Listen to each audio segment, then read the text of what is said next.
There is a moment just before the world begins its noise, before the phone lights up, before the worries of yesterday find you again, before the news, before the schedule, before all of it.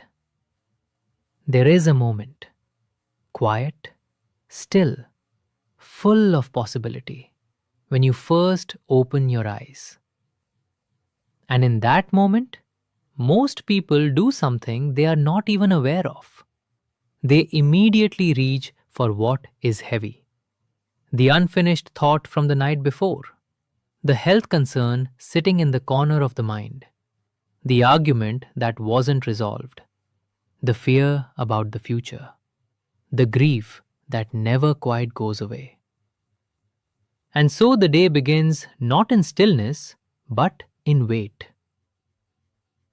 I am Venerable Mahindasiri Thero, and I have been a student and teacher of the Buddha's path for many decades.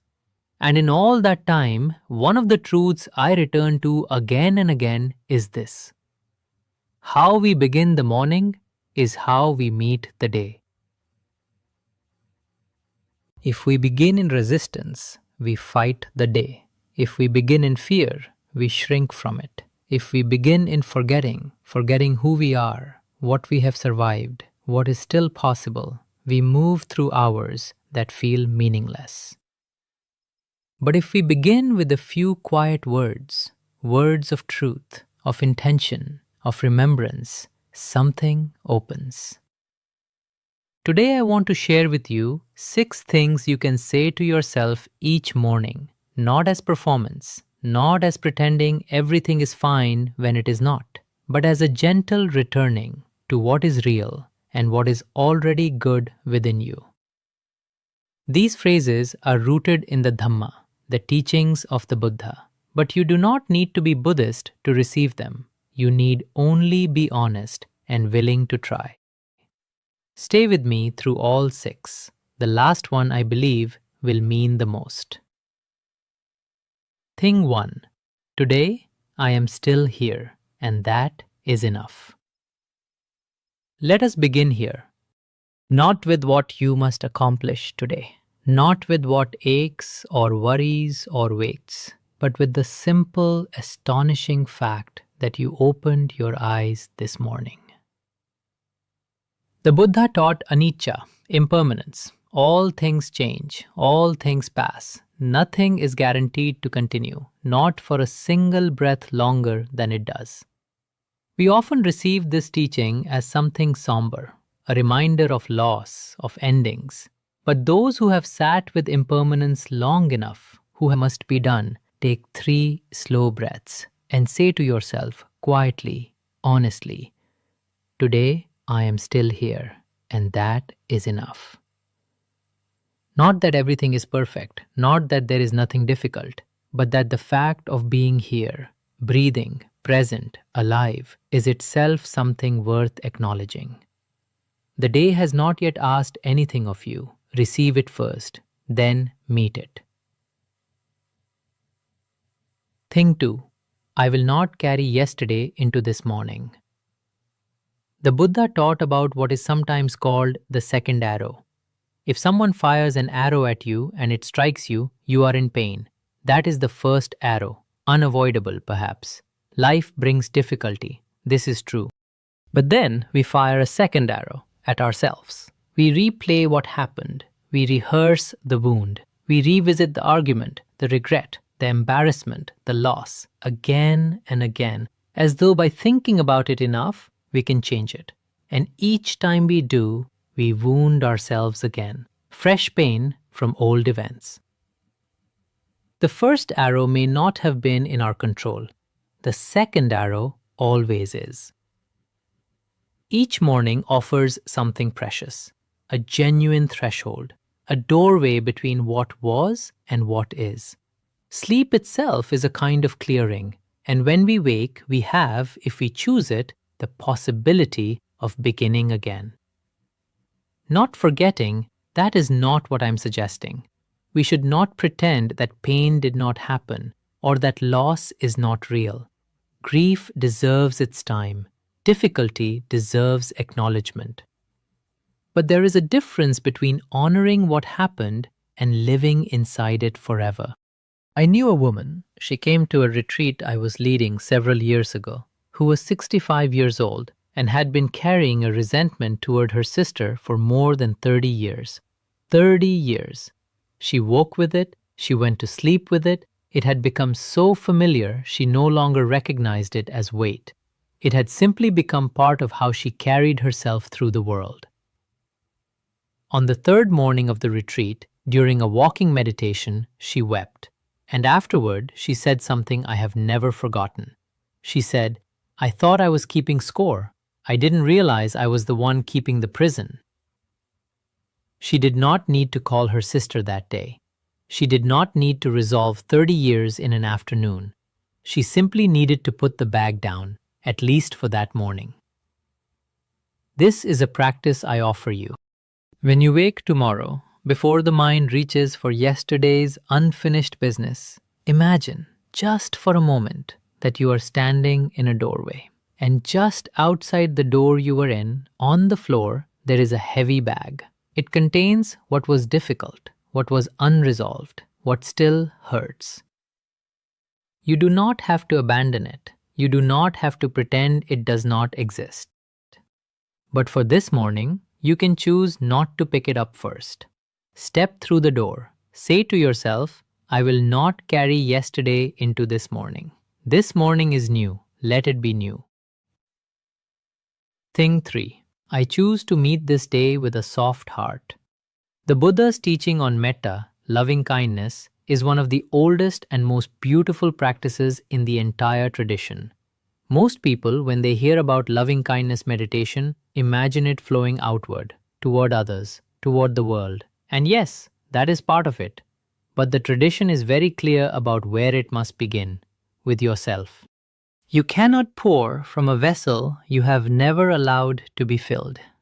And many of us, especially those of us who have spent decades caring for others, raising families, building careers, navigating losses, have forgotten that we too deserve kindness, that we too are worthy of a soft heart turned inward. My own teacher, a man of tremendous stillness, had a small practice that I observed for years before I understood it fully. Each morning, before he spoke to anyone, before he entered the day, he would sit for a short while with a very slight smile on his face. It was not a performed smile. It was more like an internal greeting, a warmth directed inward. I asked him about it once. He said, "Before I can be of use to anyone, I must remember that I am not my own enemy." What a thing to say. How many of us wake up and immediately become our own harshest critic? The voice that rehearses what we should have done differently, that catalogs our failures, that measures us against some standard we can never quite reach. That voice is the second arrow, turned inward, and it exhausts us before the day has even asked us anything. This morning, before the self-criticism begins, before the measuring begins, say to yourself, "I choose to meet this day with a soft heart." Soft toward yourself first, toward your own limitations, your own aging body, your own imperfect history. From that softness, which is not weakness but great strength, kindness toward others will arise naturally. You will not have to manufacture it. It will simply flow. Try this. Close your eyes for just 1 minute after waking. Place your hand on your chest and offer yourself the same gentleness you would offer a dear old friend. May I be well. May I be at peace. May I meet this day with kindness, beginning with myself.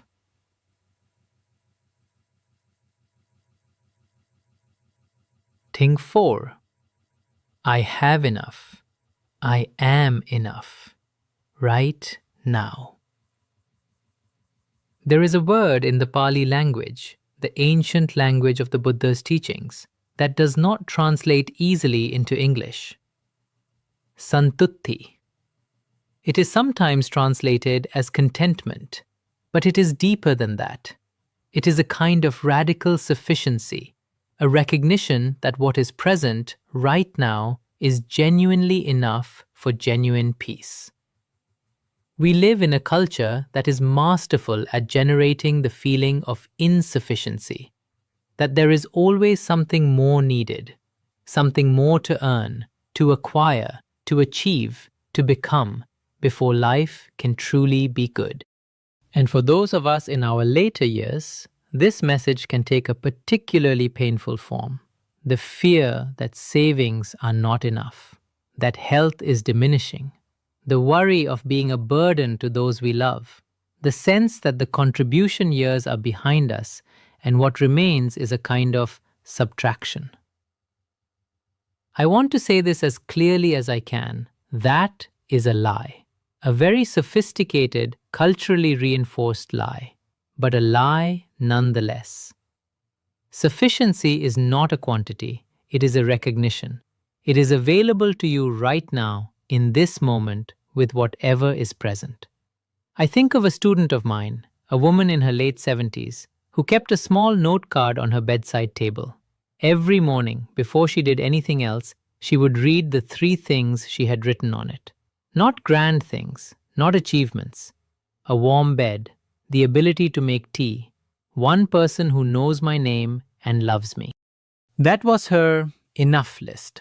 And she told me that reading it each morning was more powerful than any medication she had ever been given for her anxiety.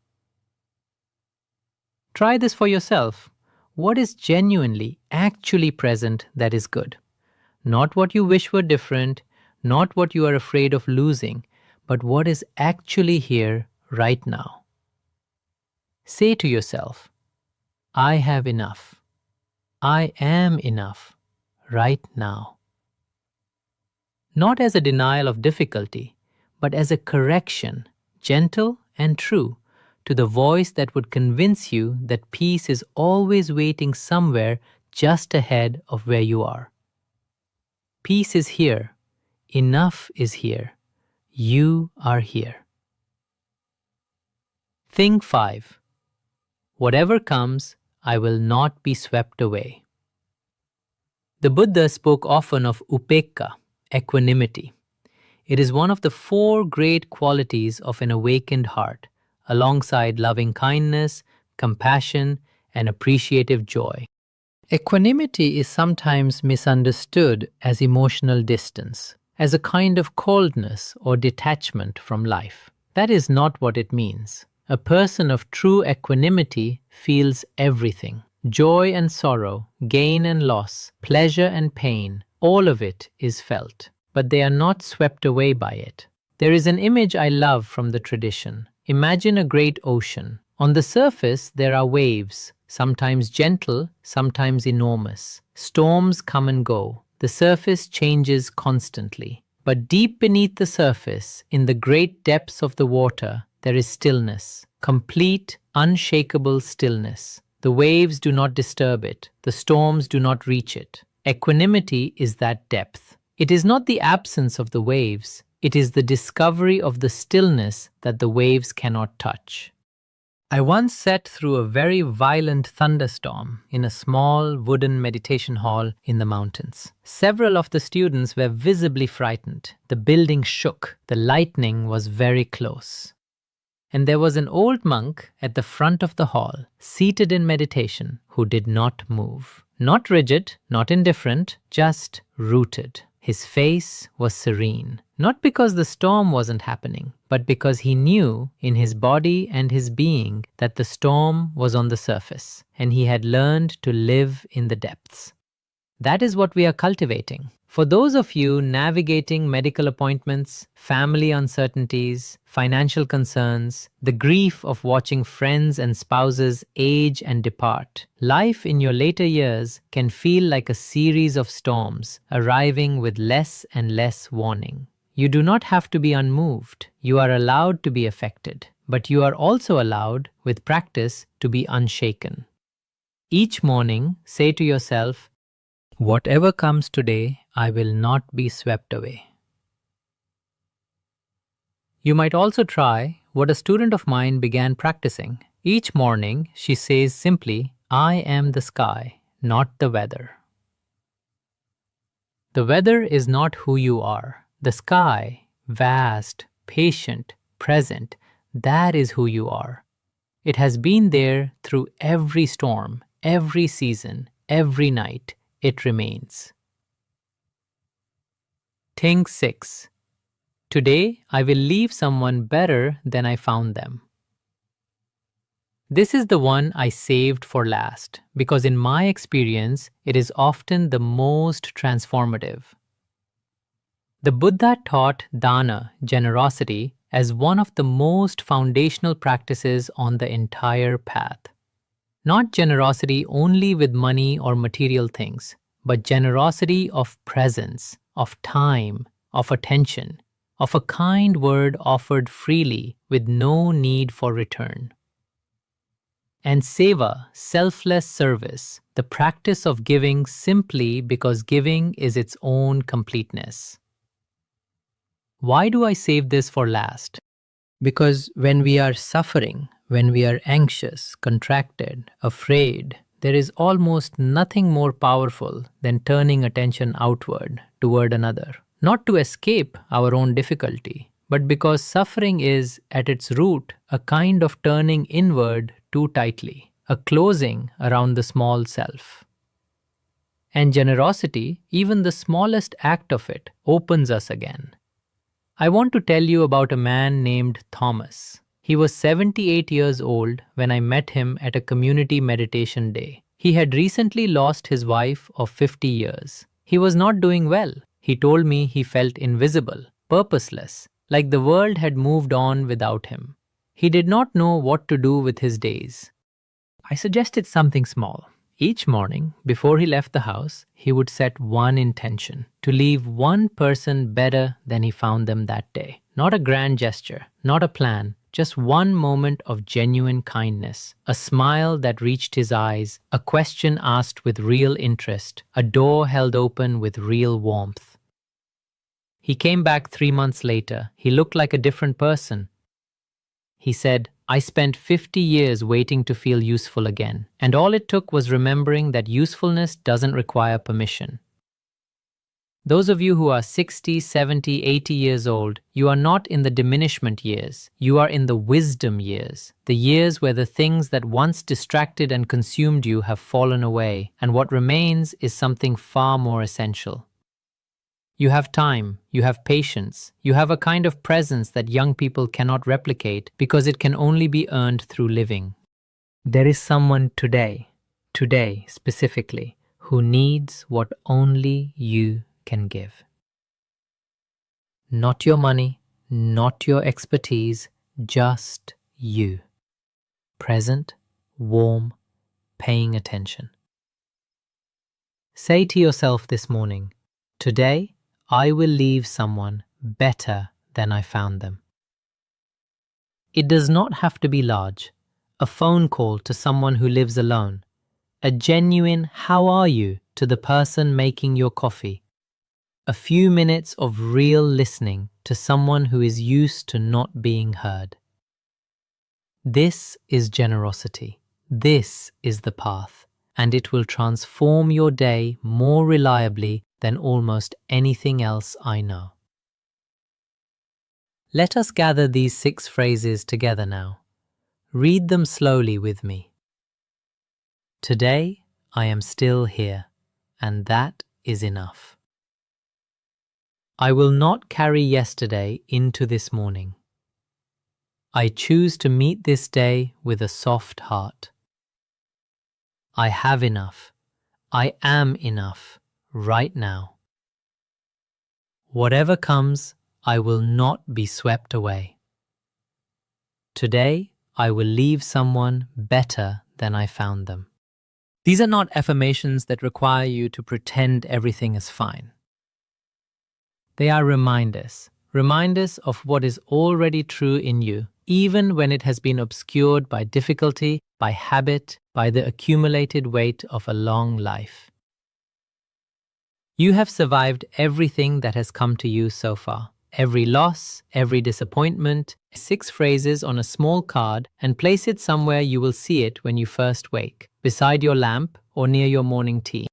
Let them be the first words you offer yourself. Before the news, before the worry, before the world asks anything of you. Give yourself these words first. May you wake tomorrow with peace already present. May whatever this day brings find you steady and soft and whole. May you be well.